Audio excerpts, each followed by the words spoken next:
নমস্কার বন্ধুরা, কেমন আছেন সবাই? জুয়ের পাকঘরে সবাইকে আবার স্বাগতম। আজ আমি দেখাবো কচুর লতি দিয়ে মাছের ডিম কিভাবে রান্না করা হয়।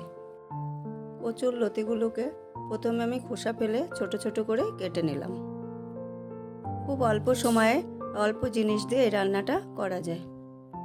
কচুর লতি যেগুলো মোটা সেগুলো আমি মাঝখান দিয়ে চিড়ে দিচ্ছি, তাহলে তাড়াতাড়ি সিদ্ধ হয়ে যাবে। লতিগুলো আমার কাটা হয়ে গেল, এবার আমি জল দিয়ে ভালো করে ধুয়ে নেব। এখানে আমি নিয়েছি 250 গ্রাম মাছের ডিম, 2টো কাঁচা পেঁয়াজ, ককোয়া রসুন, 8-10টা কাঁচা লঙ্কা। প্রথমে তেল গরম করে কড়াইতে পেঁয়াজ, লঙ্কা, রসুনটা ভেজে নেব।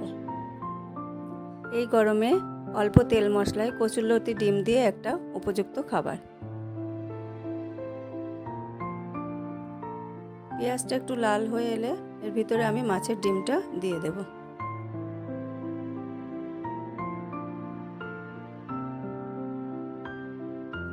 এর ভিতরে আমি দেব 1 চামচ হলুদ আর 1 চামচ লবণ।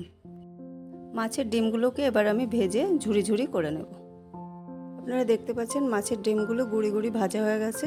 এর ভিতরে আমি এবার কচুর লতিগুলো দিয়ে দেব।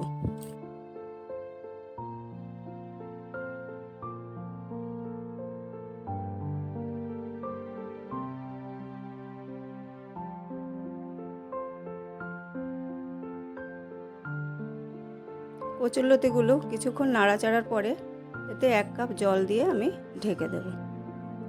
ব্যাস তৈরি হয়ে গেল ঢাকনা খুললেই মাছের ডিম দিয়ে কচুরলতি। ভিডিওটি কেমন লাগলো অবশ্যই কমেন্ট করে জানাবেন।